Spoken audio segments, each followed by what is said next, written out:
Hello everyone. आपका बहुत बहुत स्वागत है थारा सारथी यूट्यूब चैनल पर। ये जो चैनल है वो आपके लिए बनाया हुआ चैनल है। इसका प्योरली एम है बच्चों को जेई ओरिएंटेड मैथ्स का कंटेंट प्रोवाइड करना। फिलहाल जेई ओरिएंटेड मैथ्स का कंटेंट प्रोवाइड करना, और कंटेंट की जो स्ट्रेंथ है वो थ्योरी में ज्यादा नहीं दिखेगी आपको। थ्योरी वही होती है जो हर जगह दिख जाएगी, नंबर ऑफ क्वेश्चंस में दिखेगी। क्वेश्चंस भर भर के करे जाएंगे और अच्छे अच्छे क्वेश्चंस करे जाएंगे, तो क्वेश्चंस ही सब कुछ है, ये ध्यान देने के लिए बात है। तो अभी इस चैनल पे मैंने ना एक ट्रिग्नोमेट्री की सीरीज चालू कर रखी है, राइट। ऊपर लिंक है, उस पर आपको दिख जाएगा। और ट्रिग्नोमेट्री के अंदर अपन ने डिटेल में कवर किए चीजों को, सवाल बहुत सारे करे हुए अपने वहां पे। अभी यहां पर मैं एक ना दूसरा चैप्टर स्टार्ट करने जा रहा हूं। वो चैप्टर का नाम है वेक्टर, वेक्टर प्लस 3D। ये एक बहुत हाई वेटेज चैप्टर है जेई का। मैं चाह रहा हूं कि इस वेक्टर को कवर किया जाए, और कुछ बच्चों ने कमेंट करके भी मेरे को कहा था कि वेक्टर को कवर कीजिए। तो अभी आज से जो मैं लेक्चर स्टार्ट कर रहा हूं वो वेक्टर के रहेंगे। तो चलो अपन स्टार्ट करते हैं। Hello everyone, my name is Vikas Kumar Sharma and I have done my BTech from IIT Kharagpur.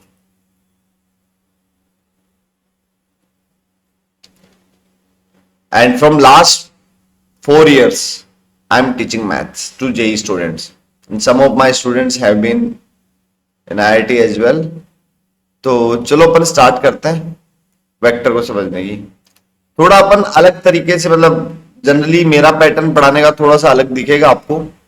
एक ऑर्थोडॉक्स वे जो चलता आ रहा है कि इस टॉपिक के बाद ये, इस टॉपिक के बाद ये, ऐसा आपको थोड़ा कम देखने को मिलेगा। तो वेक्टर को समझने से पहले मैं चाहूंगा कि आप 3D को समझें। 2D तो आपको आता है। 2D में तो क्या होता था, एक एक्स एक्सिस एक वाई एक्सिस, ये होता था फर्स्ट क्वाड्रेंट, ये होता था सेकंड क्वाड्रेंट, ये होता था third quadrant, and this is what, fourth quadrant. First quadrant की खास बात दोनों के दोनों पॉजिटिव थे। सेकंड क्वाड्रेंट की खास बात एक्स नेगेटिव हो जाता है, वाई पॉजिटिव रहता है। थर्ड क्वाड्रेंट की खास बात दोनों के दोनों ही नेगेटिव है। और फोर्थ क्वाड्रेंट की खास बात एक्स पॉजिटिव और वाई नेगेटिव है। बट अगर मैं 3D में जाऊं तो 2 नहीं 8 सेक्शन होते हैं। ये फर्स्ट इधर है, सेकंड उधर पीछे की तरफ है, और थर्ड इधर की तरफ है, और फोर्थ उधर की तरफ है। फिफ्थ इस फर्स्ट के नीचे वाला फिफ्थ है, सेकंड के नीचे वाला सिक्स्थ है, थर्ड के नीचे वाला सेवंथ है, और इसके नीचे वाला एट्थ है। इसको आप ऐसे इमेजिन कीजिए कि आप एक रूम में बैठे होंगे, अपने चारों तरफ इस रूम को देखो। इस रूम के इधर एक रूम और है, तो ये 2 रूम हो गए। इन दोनों के उधर 2 रूम और है, टोटल 4 रूम हो गए ना। 1 2 3 और 4 रूम हो गए। इन चारों के ऊपर 4 रूम हो गए। ऐसा 8 रूम का सेट अगर मैं मानूं तो एक 3D का स्पेस बनता है। और इन 8 रूम का ये वाला कोना, जो आपके जो 4 रूम है, ऊपर के 4 रूम है, इनका सेंटर पॉइंट जो यहाँ पे आएगा, यहाँ पे एक जो सेंटर पॉइंट आएगा वो होता है अपना सेंटर पॉइंट।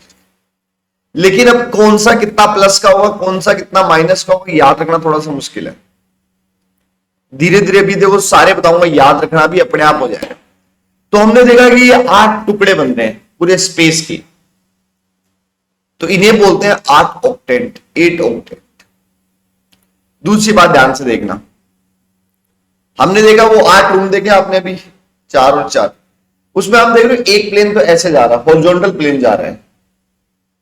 4 रूम अपने और 4 ऊपर वालों के बीच में से। एक आपने देखा होगा ये वाले 4 रूम, 2 रूम और इनके उधर वाले 2, एक वर्टिकल प्लेन जा रहा है ऐसे। एक हॉरिजॉन्टल हो गया, एक वर्टिकल हो गया। अब आप एक प्लेन और देखोगे, वो प्लेन कैसे जा रहा होगा, ऐसे। 2 रूम ये, 2 रूम ये, इधर वाले 4। तो अगर मैं आपको एक बार थोड़ा सा ज्योमेट्री का विजुअलाइज करवाऊं, तो मैं एक फोटो ले आता हूं 3D में। देखो भाई इसको ध्यान से, अगर आप देखोगे तो ये वो चीजें जो मैं बताना चाह रहा हूं आपको,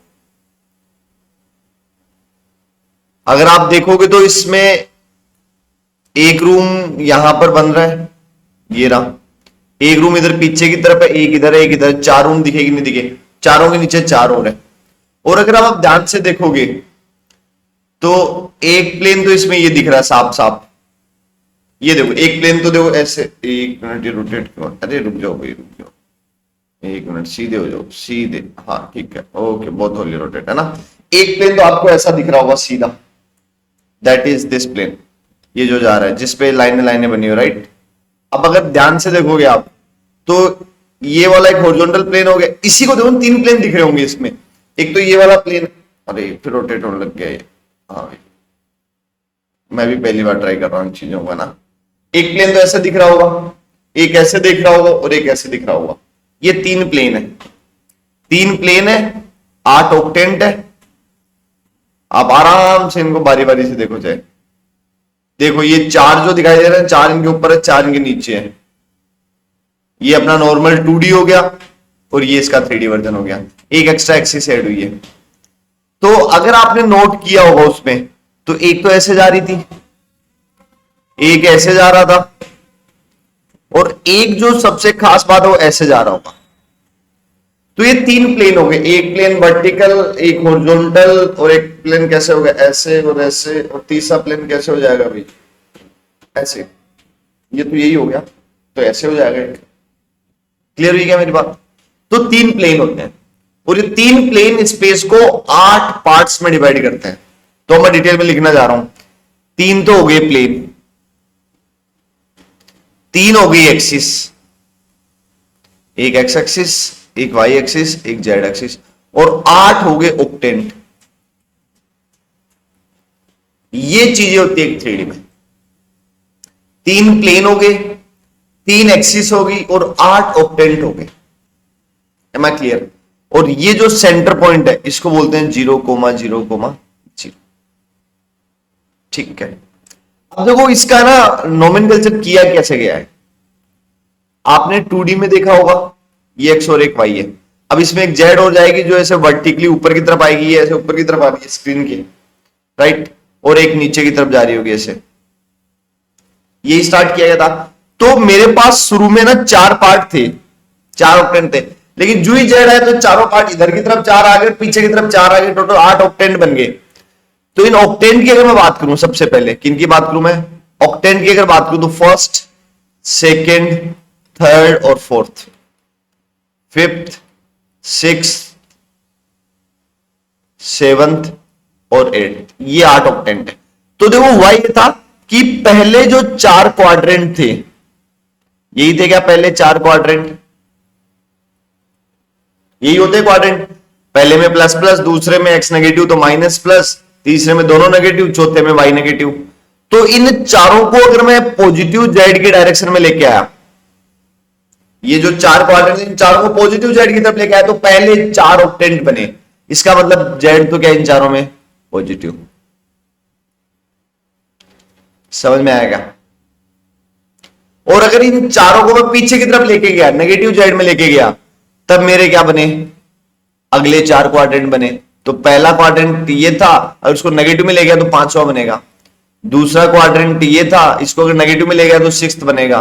तीसरा क्वाड्रेंट ये था, इसको नेगेटिव में ले गया तो 7th बनेगा। चौथा क्वाड्रेंट ये था, इसको नेगेटिव में ले गया तो 8th बनेगा। क्या याद करना मुश्किल है?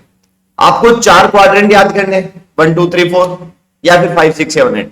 अगर जेड कोऑर्डिनेट प्लस का तो 1 2 3 4 का पैटर्न चलेगा, जेड कोऑर्डिनेट अगर नेगेटिव है तो 5 6 7 8 का पैटर्न चलेगा। जैसे मान लो मैंने आपको एक कोऑर्डिनेट दिए 4 -3 7, कौन से क्वाड्रेंट में भाई? तो पहले आप इन दोनों को देखो कौन से ऑक्टेंट में है, ये पूछा गया, तो पहले इन दोनों को देखो। इन दोनों को अगर आप ध्यान से देखो तो एक्स पॉजिटिव वाई नेगेटिव है, 4th में है, और जेड पॉजिटिव तो 4th ही है। अगर यहां -7 होता तो ये होता 5 6 7 8 8 होता। आइडिया क्लियर हो गया? रटना बिल्कुल नहीं है, अंडरस्टैंडिंग के साथ चलना है भी। चलो, ऑक्टेंट के बाद बारी आती है प्लेन्स की। 3 प्लेन होते हैं अपने, एक प्लेन ऐसा होता है, एक प्लेन ऐसा वर्टिकली ऐसा दिखता हुआ दिखेगा आपको, और एक प्लेन ऐसे हॉरिजॉन्टल लेवल पे चलता हुआ दिखेगा आपको। ऐसे एक प्लेन, दूसरा प्लेन और तीसरा प्लेन ऐसे। इन तीनों प्लेन में अगर मैं बात करूं एक्स और वाई, मैं जेड को जो ऊपर रखा है ऊपर से देख रहा हूं तो मेरे को एक्स वाई प्लेन दिखेगा, और इस एक्स वाई प्लेन की खास बात क्या है कि जेड जीरो है, क्योंकि ना ऊपर ना नीचे, क्योंकि एक्स और वाई वाले प्लेन की बात कर रहे हैं। अगर यही प्लेन वाई जेड होता तो इधर ऊपर की तरफ इस बार क्या एक्स, तो मैंने क्या घुमा के एक्स को सामने क्या ऐसे देख रहा हूं मैं, तो इसमें की खास बात क्या है वाई जेड प्लेन की, एक्स जीरो वाई, ये कौन सा प्लेन था, एक्स वाई प्लेन, ये कौन सा प्लेन है, वाई जेड प्लेन। और अगर यही प्लेन होता कौन सा, एक्स जेड, तो इस बार वाई ऐसे ऊपर की तरफ आ रहा है, तो इसमें एक्स जेड प्लेन में वाई क्या होगा, जीरो। तो ये हो गए अपने थ्री प्लेन्स, उम्मीद आपको समझ आया होगा। क्लियर हुई क्या बात, 8 ऑक्टेंट क्लियर हो गए, तीन प्लेन। अच्छा, अपन जो 2D में पढ़ते हैं ना वो एक्स वाई प्लेन पढ़ते हैं, क्योंकि उसमें जेड हमेशा जीरो होता है, इसलिए अपन उसको लेते भी नहीं है। अब जैसे एक्स वाई प्लेन है वैसा ना वैसा एक वाई जेड प्लेन भी होगा, एक्स जेड प्लेन भी होगा। क्लियर हुई बात, ओके। तो इन प्लेन्स के अगर ऐसा पॉइंट दे दूं मैं 5,-7,0, कौन से प्लेन में है भाई, ये जेड जीरो है, इसका मतलब ये एक्स वाई प्लेन है। सर ऑक्टेंट, अरे ऑक्टेंट में तो होगा ही नहीं है, ये ऑक्टेंट की दीवारों पे है। अगर कोई भी कोऑर्डिनेट जीरो होता है तो ऑक्टेंट में नहीं आएगा, ऑक्टेंट के जितने भी कोऑर्डिनेट होंगे, ऑक्टेंट का कोई भी कोऑर्डिनेट होगा भाई, कोई भी कोऑर्डिनेट होगा भाई, तो उसमें ना तो ये जीरो होगा, ना ये जीरो होगा, ना ये जीरो होगा, तीनों के तीनों नॉन जीरो होंगे, तभी वो ऑक्टेंट में रहेगा। क्योंकि प्लस माइनस प्लस देख रहे अपन, तभी तो देख पाएंगे जब ये कोई ना कोई ऑक्टेंट में होगा। चलो भाई, लास्ट एक चीज बच गई, थ्री एक्सिस। एक एक्सिस होती है मेरी एक्स एक्सिस, एक होती है मेरी वाई एक्सिस, और एक होती है मेरी जेड एक्सिस। एक्स एक्सिस के ऊपर कोई भी कोऑर्डिनेट है तो ना वो ऊपर गया है ना जेड की डायरेक्शन में गया है, तो उसके ना एक्स कोऑर्डिनेट तो रहेगा, वाई और जेड जीरो रहेंगे। कोई कोऑर्डिनेट है वो वाई एक्सिस पे है तो ऐसा दिखेगा, और कोई कोऑर्डिनेट है जो जेड एक्सिस पे तो ऐसा दिखेगा। Am I clear. तो एक 3D के अंदर 8 ऑक्टेंट होते हैं, 3 प्लेन होते हैं और 3 एक्सिस होती है। पहले अंडरस्टैंडिंग ये बहुत जरूरी है। अगर आपके पास ये अंडरस्टैंडिंग है तो अपन वेक्टर की स्टार्ट कर सकते हैं, वेक्टर क्या होता है। क्लियर हुई क्या मेरी बात, चलो अब अपन स्टार्ट करते हैं वेक्टर को। देखो, दो टाइप की फिजिकल क्वांटिटीज होती है, एक वेक्टर क्वांटिटी, एक स्केलर क्वांटिटी। स्केलर क्वांटिटी में केवल मैग्नीट्यूड होता है, वेक्टर क्वांटिटी में मैग्नीट्यूड और डायरेक्शन दोनों होते हैं। ये एक स्केलर और वेक्टर में फर्क है भाई, ध्यान रखना। सबसे पहले वेक्टर एंड स्केलर में फर्क देखना।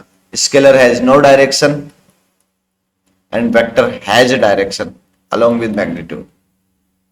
ज्यादा जोड़ नहीं दे रहा हूं, काफी बेसिक बेसिक बातें। अब हम बात करते हैं वेक्टर की स्टार्ट कैसे होगा। अगर मैं इसकी बात करूं रिप्रेजेंटेशन की, इसकी बात करूं रिप्रेजेंटेशन की, पूरा लिख दूं क्या, रिप्रेजेंटेशन, ओके। स्पेलिंग गड़बड़ गड़बड़ हो सकती है भाई, मैथ्स आती है, इंग्लिश नहीं।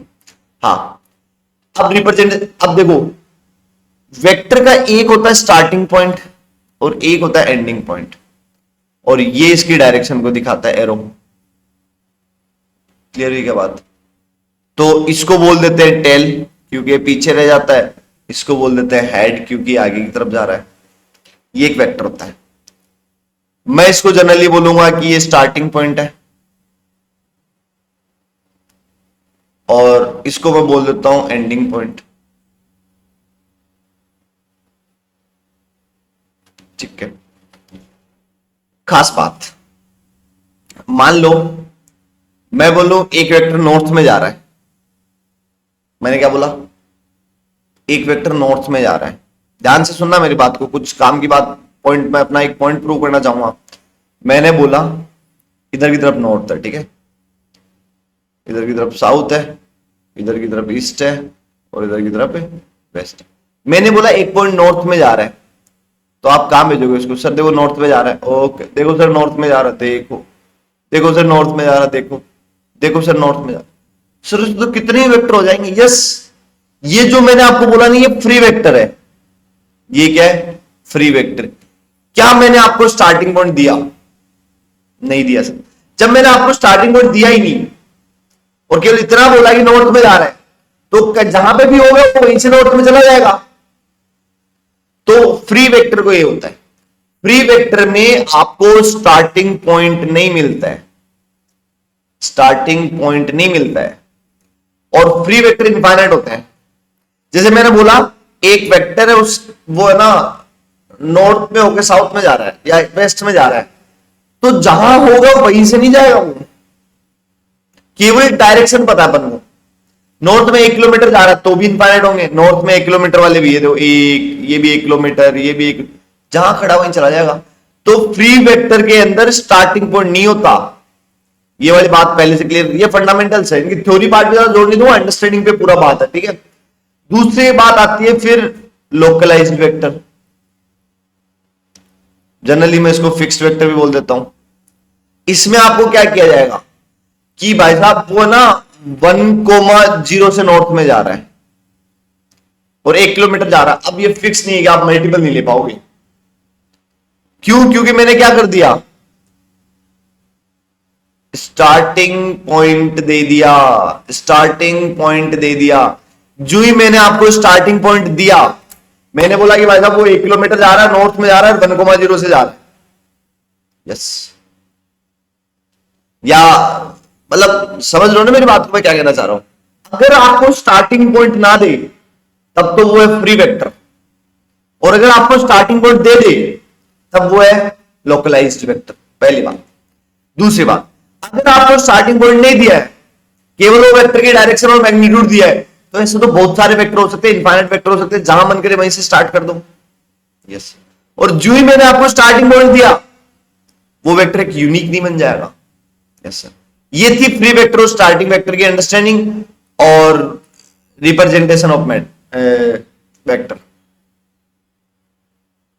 तो अगर आपको एक वेक्टर की टेल गिवन है, टेल क्या, इस वेक्टर पे कोई भी एक पॉइंट गिवन है कि वैसा भी वेक्टर इस पॉइंट से होते हुए जा रहा है, तो आप उसको लोकलाइज कर सकते हो। एक इंफॉर्मेशन अगर आपको एग्जैक्ट मिल जाएगी ये यहां पर से होके गुजरेगा, तो वो लोकलाइज्ड होगा, मल्टीपल ऑप्शंस नहीं होंगे फिर। क्लियर हुई क्या मेरी बात? चलो आगे बढ़ते हैं, कुछ वेक्टर्स और डिस्कस करते हैं। जीरो वेक्टर सर जिसका मैग्नीट्यूड 0, यूनिट वेक्टर जिसका मैग्नीट्यूड यूनिट हो। अब देखो भाई, मैंने अभी आपको ज्योमेट्रिकली एक वेक्टर बना के दिखाया कि ये वेक्टर ऐसा दिखता है, this is tail and this is head. Clear ही बात? Is it clear? अब देखो आपके सामने ना एक वेक्टर को लिखने का तरीका लिखता हूं मैं, ये एक वेक्टर है, ए वेक्टर। थोड़ा सा मैं एक बार लिख देता हूं इसको, आप ध्यान से देखना, पहले अपन बातें करेंगे।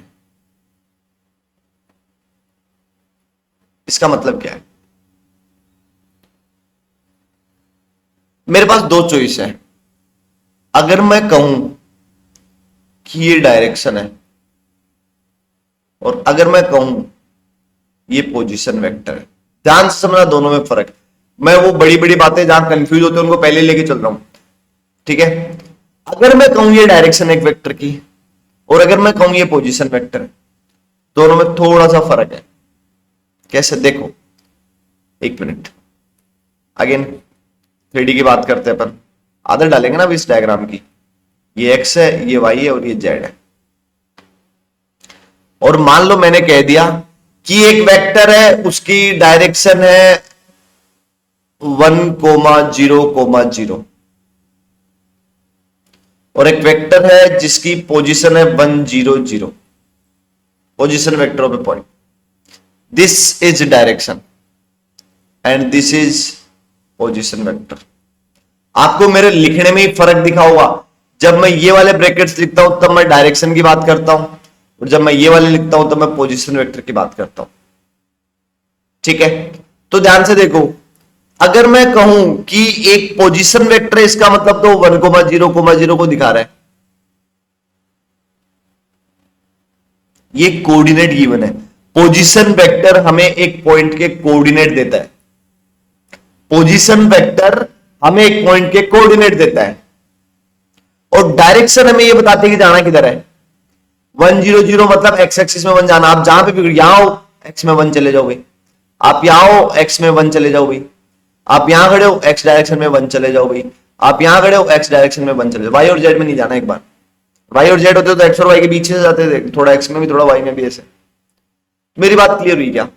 ये एक पॉइंट क्लियर हुआ क्या कि अगर मैं बोलता हूं डायरेक्शन, इसका मतलब मैं केवल डायरेक्शन बोल रहा हूं कि आप जहां पे भी हो, अगर आपको पॉइंट पता है आपका, तब तो आप लोकलाइज्ड वेक्टर की तरह ट्रीट होगे, और अगर आपको आपका स्टार्टिंग पॉइंट नहीं पता तो आप फ्री वेक्टर की तरह ट्रीट होगे। तो डायरेक्शन कभी भी अपन को फिक्स नहीं बताता, अपन को ये बताते कि इस साइड बस केवल। और वही चीज अगर अपन को पोजीशन वेक्टर दे दे तो ओरिजिन बताती है, सॉरी पॉइंट का पोजीशन बताता है। ऐसा क्यों? क्योंकि पोजीशन वेक्टर एक लोकलाइज्ड वेक्टर है। सर ये क्या बात करते हैं आपने, लोकलाइज्ड क्यों? देखो 1,0,0 ये पॉइंट हमें ओरिजिन के रेस्पेक्ट में है। पोजीशन वेक्टर हमेशा ओरिजिन के रेस्पेक्ट में होता है, तो भाई ओरिजिन से चलो 1 1। ओ सर ये तो फिक्स वेक्टर बन गया जो ही ओरिजिन दे दिया मैंने। यस, जो ही मैंने ओरिजिन दिया ये फिक्स्ड वेक्टर नहीं बन गया। तो पोजीशन वेक्टर एक फिक्स्ड वेक्टर होता है जो ओरिजिन से स्टार्ट होता है। अब आपको जहां वो 1,0,0 पोजीशन वेक्टर बोला तो 1,0,0 चल दो उस डायरेक्शन में, तो जो काम डायरेक्शन वाला ही हो रहा है। बस फर्क इतना है कि पोजीशन वेक्टर में इनिशियल पॉइंट हमेशा ओरिजिन होता है जो कि फिक्स्ड है, और डायरेक्शन के केस में फ्री है। ओम प्रकाश बागड़ा बन के घूम रहे, मैं तो फ्री हूं। लेकिन अगर आपको स्टार्टिंग पॉइंट दे दे तब ये position vector. Am I clear? Am I sounding good? आपको फ्री वेक्टर लोकलाइज्ड वेक्टर में फर्क समझ में आया? डायरेक्शन और पोजीशन वेक्टर में फर्क समझ में आया? नहीं समझ में तो इस वीडियो को 2-3 बार देखना, मैंने बहुत अच्छी अच्छी बातें काम में ली, स्टेटमेंट्स मैंने बहुत अच्छे अच्छे बोले, आप रिलेट कर पाओगे चीजें। चलो, तो अपन ने रिप्रेजेंटेशन देख लिया, फ्री वेक्टर देख लिए, लोकलाइज्ड वेक्टर देख लिया, डायरेक्शन देख ली। अब अपन थोड़े से आगे बढ़ते हैं। हाँ, अब जब पोजीशन वेक्टर चालू कर ही लिया तो अपन इसको थोड़ा डिटेल में देख लेते हैं। पोजीशन वेक्टर का मतलब और क्या होता है। जैसे मान लो मैंने आपको दिया है कि एक पॉइंट P है जिसके कोऑर्डिनेट 3, 4, 5 है। इसका मतलब क्या है कि ये अपना स्पेस है एक, इस स्पेस के अंदर एक पॉइंट है कोई, यहां ले लेता हूं मैं, जिसके कोऑर्डिनेट्स है 3, 4, 5। ये क्या दिखाना चाह रहा है, ये एक वेक्टर, इसको P बोल देता हूं, P के कोऑर्डिनेट दिए तो एक वेक्टर हो गया OP वेक्टर। क्या हो गया? OP vector. और वो कैसे लिखा जाएगा? दिख ही रहा है, 3i plus 4j plus 5k। अब अगर मैं ऐसे लिख रहा हूं P 3, 4, 5, तब तो मैं कोऑर्डिनेट की बात कर रहा हूं। जब मैं OP वेक्टर बोल रहा हूं तब मैं पोजीशन वेक्टर की बात कर रहा हूं P की। और अगर मैं ऐसे लिख रहा हूं तब मैं बता रहा हूं कोई एक डायरेक्शन जो 3, 4, 5 में, वो डायरेक्शन ऐसे भी हो सकती है, ऐसे किधर भी हो सकती है, राइट? जो भी होगी इनके पैरेलल होगी। लेकिन क्लियर है क्या बात? ये डायरेक्शन है, बार बार मैं ये वाली बात क्लियर करना चाह रहा हूं। ये पॉइंट है और ये पोजीशन वेक्टर है, ओरिजिन से पॉइंट P को कनेक्ट करने वाला वेक्टर। फर्क क्लियर करके चलना भाई, बार बार मैं चिल्ला चिल्ला के फर्क क्लियर करवा रहा हूं। तो अब आपके ना 2D के सारे कॉन्सेप्ट यहां लग जाएंगे। अब जैसे मान लो आपने कहा एक पॉइंट P है, that is x1, y1, z1। एक पॉइंट Q है, that is x2, y2, z2। Sir मेरे को ना ये वेक्टर चाहिए, ये वेक्टर क्या हो गया? P से Q की तरफ PQ वेक्टर चाहिए। तो जब भी आपको पॉइंट देते तो PQ वेक्टर चाहिए, तो PQ वेक्टर का मतलब क्या है? इसमें इसका मैग्नीट्यूड भी होना चाहिए और इसमें इसकी डायरेक्शन भी होनी चाहिए। तो ये कैसे निकालते हैं? Q का पोजीशन वेक्टर माइनस P का पोजीशन वेक्टर। Q का पोजीशन वेक्टर क्या होगा? ये लो भाई। ओ सर अब समझ में आ रहा फर्क। जब मैंने ये लिखा था तब मैंने लिखा Q का पॉइंट, जब मैंने ये लिखा तब मैंने लिखी है ओरिजिन से Q की डायरेक्शन। अगर पॉइंट Q यहां है, अगर मैंने ऐसे स्मॉल ब्रैकेट्स में लिखा है तब तो मैं इसके पॉइंट की बात कर रहा हूं। जब मैंने इसमें लिखा तो मैं इस वेक्टर की बात कर रहा हूं, OQ वेक्टर। इसको मैं ऐसे भी लिख सकता हूं x2, y2, z2 जो है, इसको मैं ऐसे भी लिख सकता हूं x2 y plus y2 j के प्लस z2 के कैप, ये दोनों का मतलब सेम है, minus OP vector x1 y1 z1, तो ये क्या बन गया भाई, x2 minus x1 y2 minus y1 and z2 minus z1। ये क्या बनी है भाई, ये डायरेक्शन बनी है पी से क्यू की, तो मैं इसको ऐसे दिखाऊंगा, x2 minus x1 y2 minus y1 and z2 minus z1। Clear हुई क्या बात। तो अगर मैं आपको ये P और Q 3D में विजुअलाइज करवाऊं तो देखो ऐसा काम हो रहा है भाई, इधर ले लेता हूं चलो इस बार Z को, पॉजिटिव Z को, राइट। यहां पर एक पॉइंट था P, that is x1 y1 z1, यहां पर एक पॉइंट Q है, that is x2 y2 z2, इनको कनेक्ट किया, दिस इज ओ, अरे एक मिनट ये तो बैठा नहीं, कुछ टेढ़ा कनेक्ट हो गया ना, हाँ अलग कलर से कनेक्ट करता हूं, चलो भाई, दिस इज ओपी वेक्टर, ओ से जाएगा ना, this is OQ vector and this is PQ vector. अब आप ध्यान से सारे डॉट्स कनेक्ट करवाऊंगा मैं आपको, बस थोड़ा सा बारीकी से। इसका जूम किधर से करते हैं सर, जूम जूम जूम पता नहीं,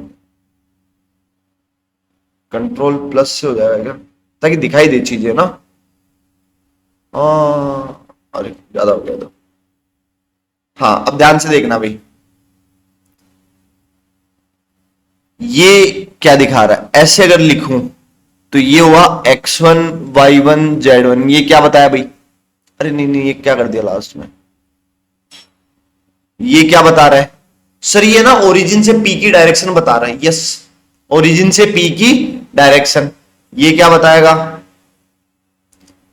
x2 y2 z2, ये ओरिजिन से q की डायरेक्शन बता रहा है, मतलब ये किसके इक्विवेलेंट है, x2 i के प्लस y2 j के प्लस z2 के कैप। तो सर है ना इसकी डायरेक्शन की बात हो रही है।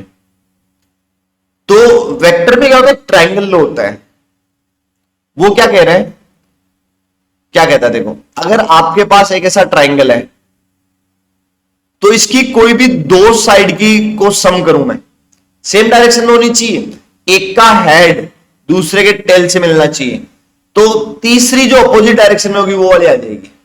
जैसे इसमें देखो ओपी की डायरेक्शन है उसे पी की तरफ, फिर पी क्यू की डायरेक्शन है जो कि पी से क्यू की तरफ है, तो जब ये करूंगा तो ट्राइंगल ओक्यू में आ जाएगा।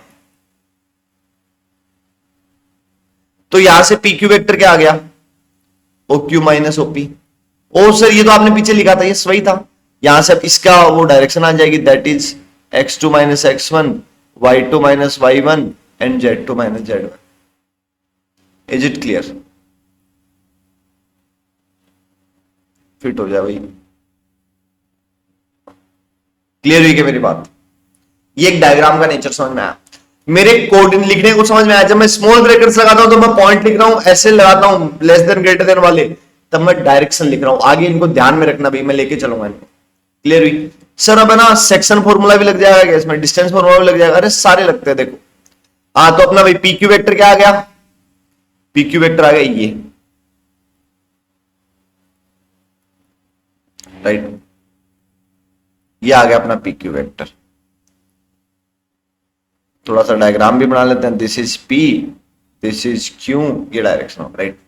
अब कोई भी वेक्टर होता है उसका मैग्नीट्यूड, जैसे कोई एक वेक्टर हुआ मेरा AXI के प्लस AYJ के प्लस AZ के, तो इसका मैग्नीट्यूड कितना होता है भाई, मैग्नीट्यूड मतलब इस वेक्टर की लेंथ, वो होती है इनके स्क्वायर का सम, AX square plus AY square plus AZ square. तो अगेन लेंथ ऑफ PQ कितनी होगी मेरी, अगेन इस वेक्टर का मैग्नीट्यूड, इस वेक्टर का मैग्नीट्यूड कहां से आ जाएगा, x2 माइनस x1 का whole square plus y2 minus y1 का whole square plus z2 minus z1 का होल स्क्वायर। तो डिस्टेंस फॉर्मूला हो गया, यस वेक्टर का मैग्नीट्यूड डिस्टेंस फॉर्मूला के ऊपर ही काम, सिंपल सी बात समझ में आई।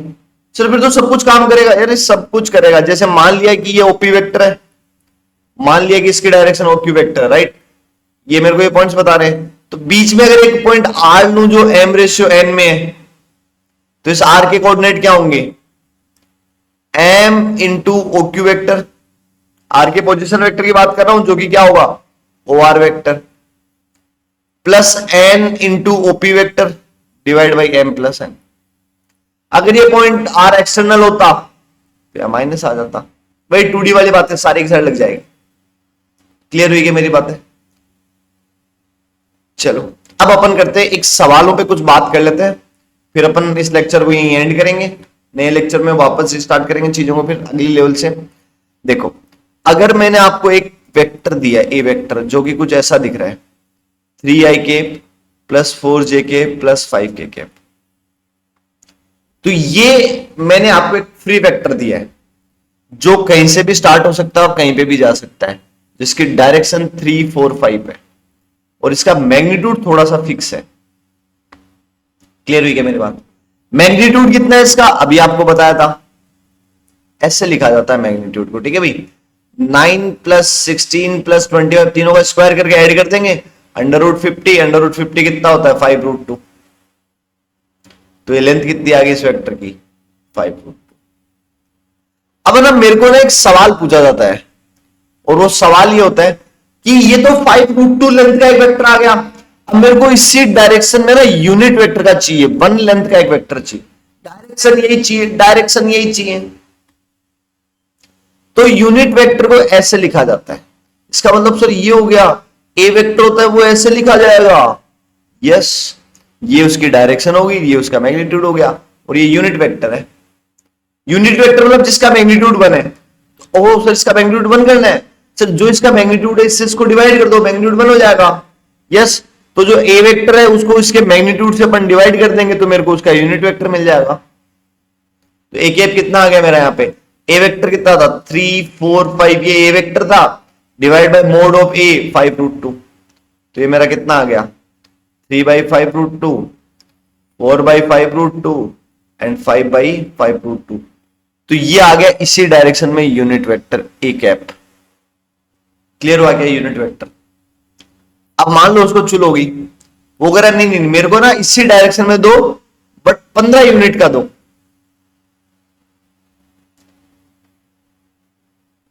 अगर आपको बोले तो एक काम करो, जो यूनिट वेक्टर था इसको 15 से मल्टीप्लाई करोगे तो इतना लंबा नहीं हो जाएगा ये। ओ यस, समझ में आई सर बातें। तो ये कितना हो गया, 15 ए कैप पूछना चाह रहा है, तो कितना होगा 15 यूनिट का, 45/5√2, 60/5√2 एंड 75/5√2।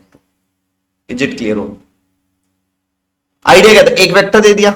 अच्छा ये थोड़ा सा मैं दोबारा कन्वे कर देता हूं इस बात को, अभी तक मैंने बताया नहीं, अगर इसको काम में लिया मैंने यहाँ पे, कि आपके पास जैसे मान लो ये कोई ए वेक्टर है, इसको मैं 5 से मल्टीप्लाई करूं तो वेक्टर 5 गुना हो जाएगा। अगर इसको मैं -5 से करता तो अपोजिट साइड में 5 गुना हो जाता है। अगर मैं इसको -1 से करता तो ये वेक्टर अपोजिट साइड में उतना का उतना रह जाता। तो जितने से भी अपन इस वेक्टर को मल्टीप्लाई करेंगे उतना ही, अगर पॉजिटिव से किया तो उस डायरेक्शन में उतना ही बढ़ जाएगा, मल्टीप्लाई हो रहा है ना। और अगर नेगेटिव से किया तो डायरेक्शन चेंज हो जाएगी। बेसिक सा पॉइंट है, राइट। तो अपन को उसने बोला कि इसी डायरेक्शन में 15 का चाहिए तो हम 15 का ले आए। अभी समझ में आएगा ये? ठीक है, ये थी एक वेक्टर की एक बेसिक स्टार्ट।